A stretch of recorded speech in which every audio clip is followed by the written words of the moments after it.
तो जय हिंद दोस्तों।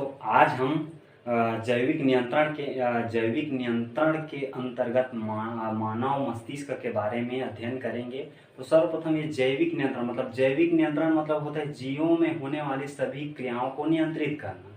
ठीक है। तो जैविक नियंत्रण के अंतर्गत क्या है, ऐसे बहुत सारे अंग आते हैं। उसमें से आज पहला जो हम लोग पढ़ने वाले हैं वो क्या है, ह्यूमन ब्रेन यानी कि मानव मस्तिष्क। मानव मस्तिष्क एक जटिल अंग है जो कि जीवों में होने वाली सभी क्रियाओं को क्या करता है, नियंत्रित करने का कार्य करता है। ये जो मानव मस्तिष्क है वो बहुत सारे न्यूरॉन कोशिकाओं से मिलकर बना होता है। जैसे कि मानव मस्तिष्क केंद्रीय तंत्रिका तंत्र का वह भाग होता है, यह शरीर के समस्त जानकारी को एकत्रित करता है या शरीर में होने वाली सभी क्रियाओं को क्या करता है, ये नियंत्रित करता है। यह जो मानव मस्तिष्क होता है वह लगभग 100 बिलियन न्यूरॉन कोशिकाओं से मिलकर बना होता है, जिसमें से 15 बिलियन जो न्यूरॉन कोशिका है वही क्या होता है, जागरूक होता है। यह जो न्यूरॉन कोशिका है वो 1 से 5 साल तक ही जागरूक होता है। तो इस प्रकार देखा जाए तो 100 बिलियन में से कुछ भाग ही क्या होता है, इसमें से जागरूक होता है। अगर मानव मस्तिष्क का वेट की बात करें तो यह मेल और फीमेल में अलग होता है। मेल में इसका जो वेट होता है, वजन होता है, वो कितना होता है, 1400 ग्राम होता है, जबकि इसका फीमेल में जो वजन होता है वो कितना होता है, 1100 ग्राम। मानव मस्तिष्क को सहारा प्रदान करने यानी कि प्रोटेक्शन देने के लिए बहुत सारे लेयर पाए जाते हैं। जैसे कि मानव मस्तिष्क में कई प्रकार के परत पाया जाता है, अर्थात जो ब्रेन को बाहरी भागों से सुरक्षा प्रदान करता है। और ये कितने लेयर में रहता है, 3 लेयर में रहता है। इसका पहला लेयर क्या कहलाता है, ड्यूरा मैटर कहलाता है, और इसका दूसरा लेयर क्या कहलाता है, आर्किनॉइड मैटर कहलाता है। तीसरा जो भाग होता है यह पिया मैटर कहलाता है। तो देखा जाए तो इसकी संरचना देखें तो स्किन, मानव मस्तिष्क का सबसे ऊपरी भाग क्या कहलाता है, स्किन कहलाता है। स्किन के ठीक नीचे एक पतली और परत पाई जाती है जिसको क्या कहा जाता है, ड्यूरा मैटर कहा जाता है। यह ड्यूरा मैटर के ठीक नीचे आर्कनाइड मैटर पाया जाता है, और ये आर्कनाइड मैटर के ठीक नीचे एक आंतरिक भाग में एक और लेयर पाया जाता है जिसको पिया मैटर। यह जो मानव मस्तिष्क है वो बहुत सारे भागों से मिलकर बना होता है। जैसे कि पार्ट ऑफ ह्यूमन ब्रेन, मानव मस्तिष्क का मुख्य भाग। तो मेनली देखा जाए तो ये ब्रेन क्या है, इसको 3 भागों में बांटे हैं। पहला क्या है, फोर ब्रेन, मिड ब्रेन और हिंड ब्रेन।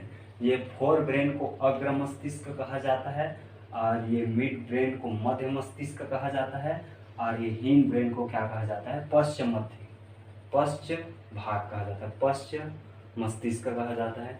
फोर ब्रेन, फिर इस फोर ब्रेन को 2 भागों में बांटे हैं, सेरिब्रम और दूसरा क्या है, डायनसेफेलॉन। ये सेरिब्रम, फिर इसको 2 भागों में हम लोग बांटे हैं, मीडियम फिशर्स और कार्पस्कुलम। ठीक है। और जो दूसरा है डायनसेफेलॉन है, इसको फिर 3 भागों में बांटे गए हैं, इपीथैलेमस, हाइपोथैलेमस और थैलेमस। ठीक उसी प्रकार ये मिड ब्रेन का भी बहुत सारे अनेक पार्ट है। जैसे कि पहला इसका पार्ट है क्या है, ऑप्टिक लोब, जिसको किस नाम से जाना जाता है, कार्पोरा कार्डिजेनिया के नाम से जाना जाता है। इसका दूसरा पार्ट है क्या है, सेरिब्रल पेडिकल, या इसको फाइब्रस के नाम से भी जाना जाता है। इसी प्रकार अगर इसका तीसरा भाग यानी कि हिंड ब्रेन को देखा जाए, पश्च मस्तिष्क को देखा जाए, तो ये भी 3 भागों से मिलकर बना होता है, सेरिब्रम यानी कि अनुमस्तिष्क, पोन्स, और तीसरा क्या है, मेडुला ऑब्लांगेटा। तो इस प्रकार क्या है, ये मस्तिष्क का महत्वपूर्ण भाग है। प्रत्येक भाग हम डिटेल में अलग अलग अध्ययन। तो मस्तिष्क का सबसे पहला भाग जिसको क्या कहा जाता है, फोर ब्रेन कहा जाता है, या इसको अग्र मस्तिष्क कहेंगे।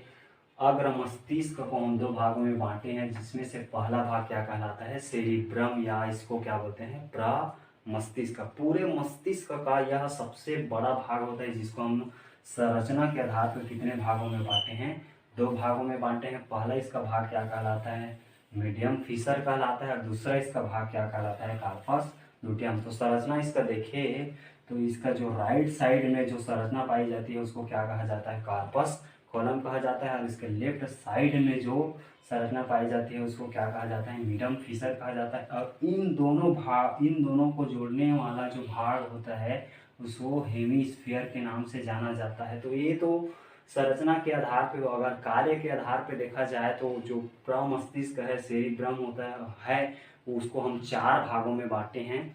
पहला भाग इसका क्या कहलाता है, फ्रंटल लोब कहलाता है। दूसरा भाग इसका क्या कहलाता है, पेराइटल लोब कहलाता है। और तीसरा भाग इसका क्या कहलाता है, ऑक्सीपिटल लोब कहलाता है। और चौथा इसका जो भाग है वो क्या कहलाता है, टेम्पोरल लोब कहलाता है। तो पहला जो फ्रंटल लोब है उसका कार्य क्या है, ये जो राइट साइड में ये खांच जैसी संरचना दिखाई देती है, जिसको क्या कहा जाता है, फ्रंटल लोब कहा जाता है। इसका मुख्य कार्य होता है सोचने, व्यक्ति को सोचने में ये क्या करता है, मदद करता है। और इसका दूसरा जो लेफ्ट साइड में जो संरचना खांच जैसी संरचना पाई जाती है, जिसको पेराइटल लोब कहा जाता है, यह जो पेराइटल लोब होता है वो दर्द, दाब और स्पर्श का आभास कराता है। ठीक उसके नीचे में एक और खांच जैसी संरचना पाई जाती है, जिसको ऑक्सीपिटल लोब कहा जाता है। इसका मुख्य कार्य होता है पहचानना।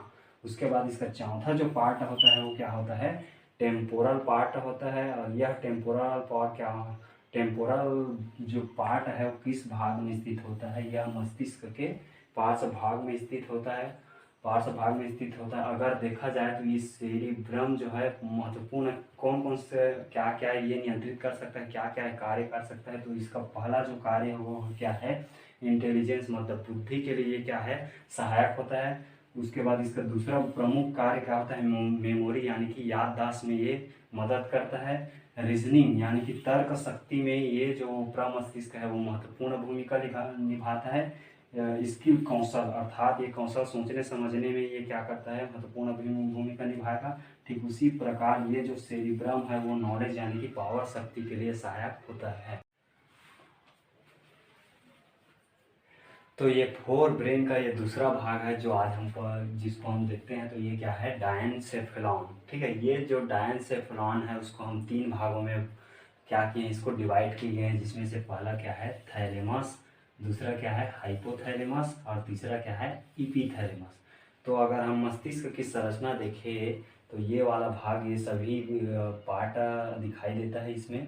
तो पहला भाग इसमें देखते हैं हम लोग, थैलेमस। तो थैलेमस क्या होता है, थैलेमस यह एक गहरी मटर का बना एक अंडाकार संरचना होता है। जैसे कि ये मस्तिष्क संरचना में ये अंडाकार संरचना दिखाई देता है, जिसको क्या बोला जाता है, थैलेमस बोला जाता है। यह जो थैलेमस है वो डायनसेफेलॉन का 80% भाग का बना होता है। मतलब कहने का मतलब ये है कि ये थैलेमस एक ऐसा पार्ट है जो डायनसेफेलॉन का 80% भाग से मिलकर बना होता है। और यह जो डायनसेफेलॉन होता है वह पार्श्व भाग में स्थित होता है। और पार्श्व भाग में एक पतली नली के समान एक संरचना पाई जाती है, जिसको क्या कहा जाता है, ऑप्टिक थैलेमी कहा जाता है। तो ये पार्ट क्या कहलाएगा, थैलेमस पर कहलाएगा।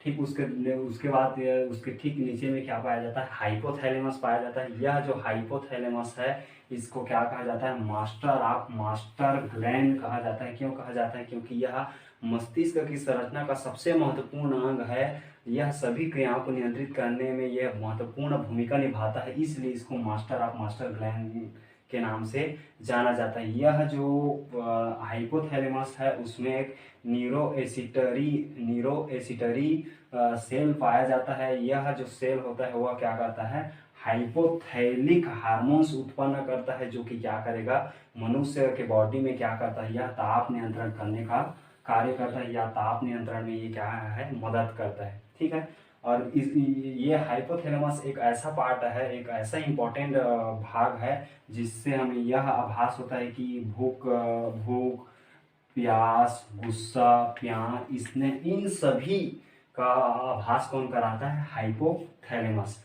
ठीक उसी प्रकार ये तीसरा भाग क्या कहलाता है, इपीथैलेमस कहलाता है। यह इपीथैलेमस क्या है, यह हाइपोथैलेमस के ठीक नीचे भाग में स्थित होता है।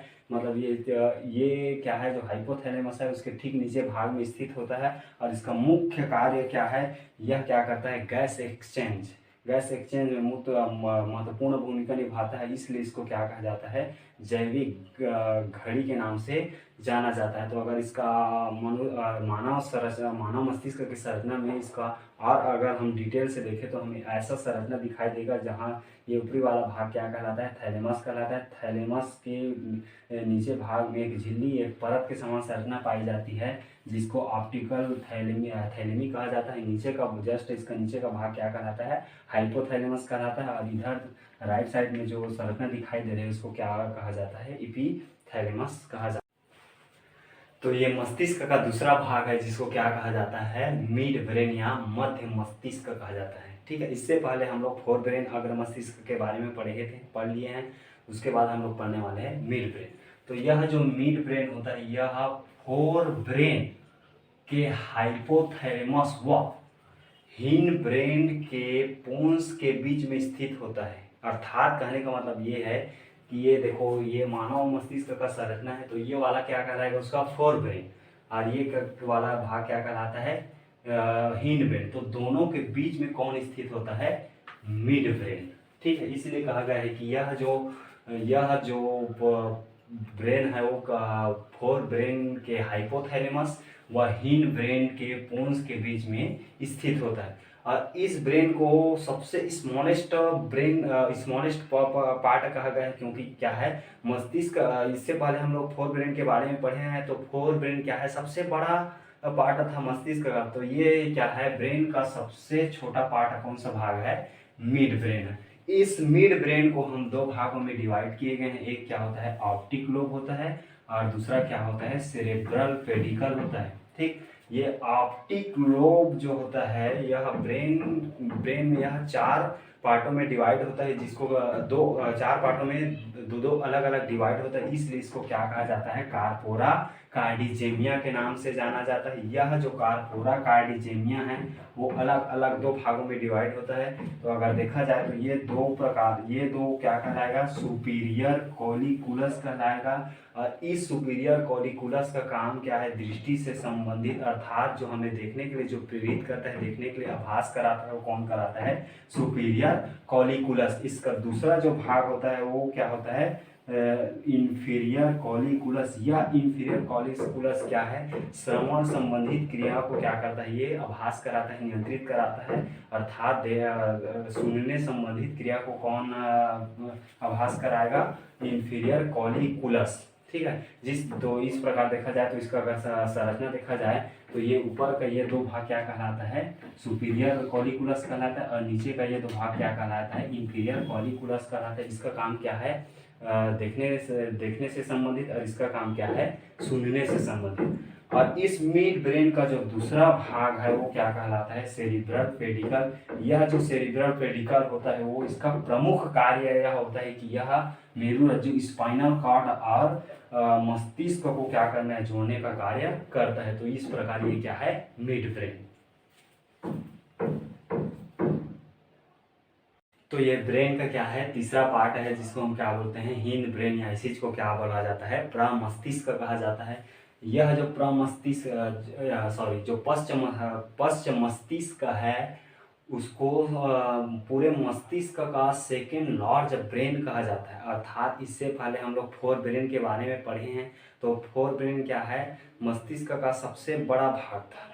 उसके बाद हम लोग मिड ब्रेन पढ़े हैं। मिड ब्रेन क्या है, सबसे छोटा भाग था। और ये जो हिंड ब्रेन है वो सेकेंड क्या है, लार्जेस्ट ब्रेन है, यानी कि सेकेंड बड़ा भाग है। इस जो हिंड ब्रेन है उसको हम दो भागों में डिवाइड किए हैं, जिसमें से पहला क्या है, सेरिबेलम, और दूसरा क्या है, मेडुला ऑब्लांगेटा। ठीक है, तो ये जो सेरिबेलम है, ये सेरिबेलम कितने भाग में, तीन लोब में डिवाइड होता है, जिसमें से पहला लोब को क्या कहा जाता है, सेंट्रल लोब कहा जाता है, और दूसरा जो लोब क्या है उसको लेटरल लोब के नाम से जाना जाता है, और तीसरा जो लोब है उसको सेरिब्रल हेमिस्फेयर के नाम से जाना जाता है। अगर इस सेरिब्लेम का और आंतरिक संरचना देखें तो हमें ऐसा एक स्प्रिंग के समान संरचना दिखाई देता था, जिसका ये लेफ्ट साइड का भाग क्या कहलाएगा, सेंट्रल लोब कहलाएगा, और ये राइट साइड का भाग क्या कहलाएगा, लेटरल लोब कहलाएगा। और इसमें देखो सेगमेंट 1 2 3 4 5 6 7 8 9 एक सेगमेंट दिखाई देता है, जिसको क्या कहा जाता है, हेमिस्फेयर के नाम से जाना जाता है। अगर इस सेरिब्रम का कार्य देखें तो इसका काम क्या है, शरीर का संतुलन बनाए रखने में ये बहुत ही महत्वपूर्ण होता है। और इसका जो दूसरा भाग है वो क्या है, पेशियां क्रिया में समन्वय को नियंत्रित करने का कार्य करता है, कौन, जो सेरिब्रम होता है। ठीक है, इसमें एक ध्यान देने वाली बात यह है कि यह अगर व्यक्ति अधिक एल्कोहल या शराब का सेवन करता है, सेवन करने से जो सेरिब्रम है वो काम करना बंद कर देता है, जिससे शरीर का संतुलन बिगड़ जाता है। हिन ब्रेन का यानी कि पश्च मस्तिष्क का ये दूसरा भाग है जिसको क्या कहा जाता है, मेडुला ऑब्लांगेंटा। यह जो मेडुला ऑब्लांगेंटा है उसको माइनसेफेलॉन के नाम से भी जाना जाता है। और यह जो मेडुला ऑब्लांगेंटा होता है वो किस भाग में पाया जाता है, मस्तिष्क के पश्च भाग में पाया जाता है। यह जो है mid brain pons and medulla oblongata आपस में मिलकर, आपस में जुड़कर किसका निर्माण करता है, ब्रेन स्टेम का निर्माण करता है। और यह जो मेडुला ऑब्लांगेंटा है वो ऊपरी भाग में एक रक्त केशिका का एक जाल पाया जाता है जिसको कहा जाता है पश्च रक्त जाल के नाम से जाना जाता है। इस मेडुला ऑब्लांगेंटा के अगर हम कार्य देखें तो इसका पहला कार्य क्या है, यह अनैच्छिक क्रिया को नियंत्रित करता है, अर्थात अनैच्छिक क्रिया इच्छा के अनुसार ना हो तो इस क्रिया को क्या बोलेंगे, अनैच्छिक क्रिया कहा जाता है। इसका जो दूसरा कार्य है यह हृदय स्पंदन को नियंत्रित करता है, इसलिए इसको क्या कहा जाता है, कार्डियक सेंटर के नाम से जाना जाता है। इसका तीसरा जो फंक्शन है इसको रेस्पिरेटरी प्रोसेस या जो श्वसन की क्रिया है उसको क्या करता है, नियंत्रित करता है, इसलिए इसको क्या कहा जाता है, रेस्पिरेटरी सेंटर के नाम से जाना जाता है। और इसका चौथा जो कार्य है वो ब्लड वेसल को फैलाने व सिकुड़ने में क्या करता है, मदद करता है या उसको नियंत्रित करता है, इसलिए इसको वस्कुलर सेंटर के नाम से जाना जाता है। तो इस प्रकार इस क्लास के अंतर्गत मैंने मस्तिष्क के सभी छोटे छोटे पार्टों को समझाने की कोशिश किया हूँ। अगर यह जो क्लास है आपको अच्छा लगे तो प्लीज़ लाइक सब्सक्राइब शेयर ज़रूर कीजिए ताकि मैं अगले आने वाले वीडियो में सभी को मोटिवेट कर पाऊँ। तब तक के लिए थैंक्स।